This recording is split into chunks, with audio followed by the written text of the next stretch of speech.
Hello guys, what is going on? It's Nick here from TheMiskeens, and today we're going to talk about how to defend on Dust 2. So usually you'll start off by sending 2 people over to A, 2 people over to B, and 1 to mid.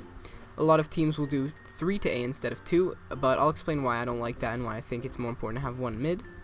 So first thing first, as you can see, I have an M4, I've got an incendiary grenade, I got smoke and flash, and I'll show you why I have each one. Defuse kit not necessary, and full armor is really important.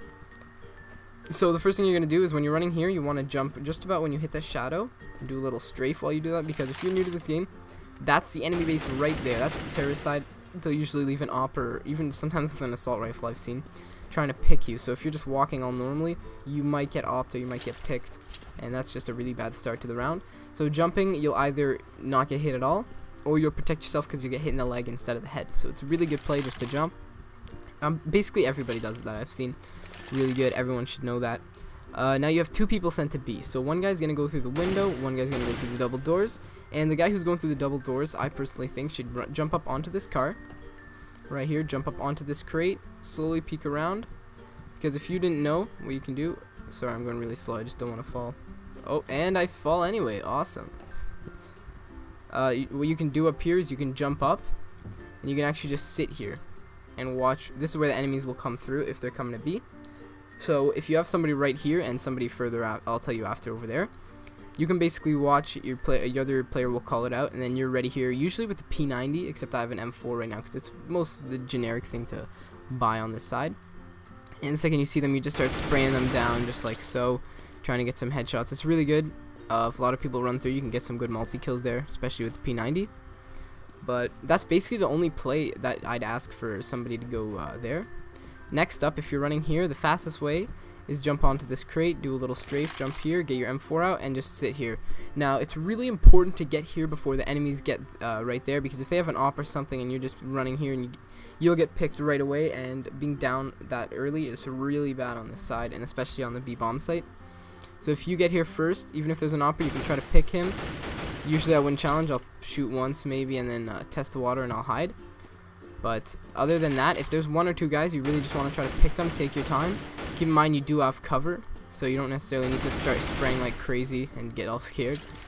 The next thing that you could do is if you have an op, you get here really quickly and just snipe them 1 by 1. Now the worst case scenario is if all 4, let's say, or 5 players, even 3 could be effective, are running through and they're just running through the hallway, you're trying to pick them but they see you. Usually I'll just jump over this, go back into the corner right here. I still have the guy up here who's going to try to pick as many as he can. So what I'll do is I'll just sit here, I'll try to get 1, maybe even 2 guys depending on how much they run, but if they're all just running through like crazy, I'd usually get in the corner right here, throw the flashbang like so. As you can see, it comes out to right here, and they won't be able to see it, I promise you. If they're running from right here, they won't see those, and they'll be flashed. So second you throw the flash, you just go boom, throw it, get your gun out, start hitting them in the head as much as you can. If you want, you can actually even move up here, because they saw you leave, they won't expect you to be here, and you try to get as many as you can. Keep in mind you're on a time set, because the flashbang does not last forever. And you're basically on B side, your goal is to eliminate more than you guys die, in a sense. Now that's obviously the goal in total, but on B side you really want to eliminate at least 3 guys or so with your 2, because chances are you're not going to clear the whole team. It does happen a lot, but I doubt it'll happen every time they run B. So you basically want to just eliminate as much as you can, delay the game, because your guys at A can start rotating and then you're set there. Plus you have the one guy at mid who's pretty close, so you guys will be good. So those are basically the only plays I have for B, because it's very basic. The way I like to look at it is like a box, I guess B stands for box, and you're basically trapped in here. Once you're in here, it's a bad play to try to just like run away unless you're like watching this way. But another good thing is if you, instead of running away, you can actually just sit right here. A lot of people don't expect it, you'd be surprised. Just go right here and you just try to get the headshots, because oftentimes people will come through mid, and that's where the next play I'm about to show you comes in handy. So a lot of times what the sneaky terrorists will try to do is they'll say, okay, we can't push through there because they're blocking it off, so let's go under tunnels right here, and either they'll say let's go cat, or let's go through mid and then go to B. So if you have nobody here, it's so easy to run up. Imagine 5 guys running right here, you just hear them, boom, dead instantly, and the guy is trapped in this little like 10 by 10 box right there. You have 5 guys running in, just mow him down, he's done, not even a chance. So often I'll say, or I usually don't play this position, but I'll tell people to just watch mid. And what I've seen people do is they just kind of sit around here. Now standing like this isn't necessarily the best way unless it's later on in the round and you know there's not going to be an opper there. If you walk out here and there's an opper, boom, you're instantly dead. So basically what you want to do, if you know they're in the mid right there, you just want to get your incend. You want to pop it like so. And what that's going to do is it's building a fire right here so they can't really walk through. They're kind of trapped here. Now, there's better ways to throw it, but that's probably the most effective way in my opinion, because you're hidden behind this, and you kind of just drop it off, you know. Trying to just block it, and they'll burn before they make it through. And if they do, they'll have about 40 health or 30 health, and you just mow them down quickly. So that's how you play B site, and that's how you play the mid. Now, A is probably the most important one to play, because if you lose A site, you probably will lose the game every single time. So the same class setup works for this, except one guy should have an op. So the guy with an op should go all the way up here to Goose, just sit right here. But the way he should position it is that this box will cover him from long, like so, and just sit right here. And if somebody comes through, just poke their head. Now another great play if you want, I don't see much people doing it. Oh, there's my gun here. I don't see many people doing it, but if you have an op, you can sit here and you can actually see just enough so that if someone's walking through, you'll just be able to get them.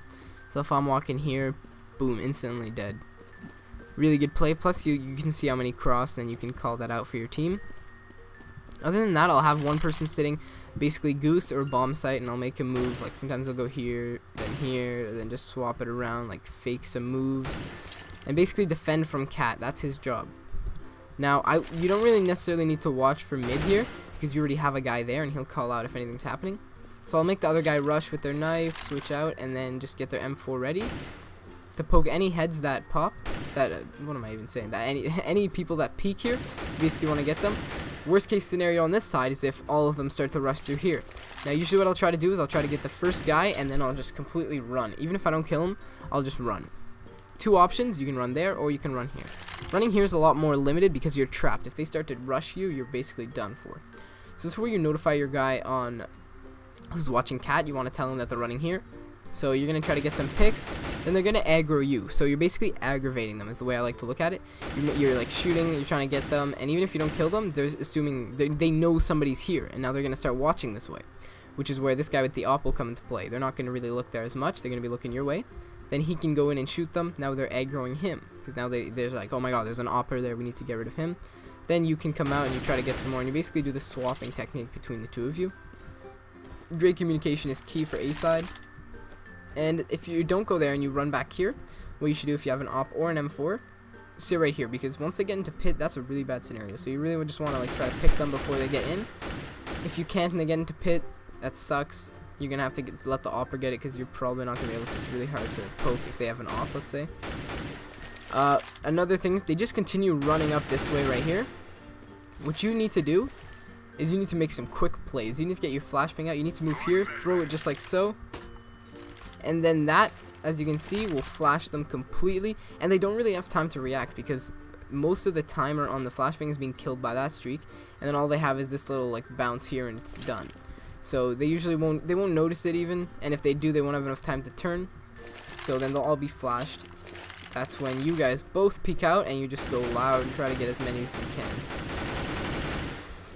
Now this will work out a lot. But one thing a lot of people ask that I've played with is, why don't you just get the flashbang and just throw it like so? I mean, it does the same thing. It's not going to make the flashbang any better if you bounce it off the wall. But the reason for this is because you're not killing much of the timer. You're throwing it here. They're going to get to see it go here, all the way here, and all the way there until it blows up. So they have such a long time to realize, oh, that's a flashbang. Turn around, then turn back and shoot you. Because you're going to expect their flash, but they're probably not going to be. So by doing something like so, I'm not sure if that one worked out. It did, but you're killing the timer so that they only see the last like few, maybe like 0.5 seconds, so they don't really have much time to react. Because as you can see, flashbangs have a timer. You throw it up, and it's always going to be that same time. It's just how you manipulate that time each time. Wow, that was a lot of times. But it's how you manipulate the timer is what's going to help you a lot. So that's why you'll see a lot of people, instead of just like popping out and throwing it here, they'll go like so, and they'll kind of bounce it or something. And that's a really good play as well. As you can see there, it'll just really get the guys here. But basically, walls are going to be your friends when it comes to flashbangs. Last thing I'm going to talk about is if they somehow take the site. So if they're running up here and you guys all die, now the guys on B are rotating. Usually what they're going to do, they're going to have a guy here watching cat because it's predictable to go cat. It's also predictable to go CT. So they're going to have somebody watching here. And oftentimes if they have enough players, they're just going to have someone watching long just in case for the full rotation. But it's going to be really tough. So usually I'll send one cat and they'll send one guy over here, one through the CT. Basically what you're going to want to do for this side here is you're going to want to get your flashbang when you're trying to regain the site. You're going to want to try to get it on this little hill right here. Now it's hard to see and it's hard to get it, but if you get it correctly, this will happen. The flashbang will just pop up right above to here, land just on the site. So if you have the guy planting, he'll get flashed. If you have a guy on goose, he'll get flashed. And sometimes even if you have a guy right here watching the long, he'll get flashed too. So you're basically flashing everybody, and that's when you tell the guy on cat to push up, or if you have a guy long or whatever, and you push up here, you try to take out the guy goose, then you go, you get the guy on the bomb site, and whatever other guys remain, you just kill them. So it's a really good tactic to get that flashbang up. It is hard though. Oftentimes what will happen, and I'll see people do, is they'll bounce it off some part like here, and that's not good. That's gonna flash you if anything, so that's not gonna do much. Or people will go this way and they'll just tuck it into the corner like that. It's not gonna help out much, so it's really hard to do. You kind of gotta get it right on the nick right here. Wait, I'll show you, just right there or so. And when you do, actually I'm not sure if that's spot, but when you do, it'll bounce up. Not the best example, but it will go up and over when you're walking. So it's a really good play to try to breach the site. Also, if you have an opera down there, it's really good. But keep in mind, A site is the worst to lose. Nonetheless, guys, this is basically my tutorial for defending on Dust 2. I could do one for attacking if you guys want. If you follow these steps, I could see you guys ranking up a lot. So, hopefully you guys enjoyed. I'll be doing more of these, and I can't wait to see you guys in the next video. Peace out.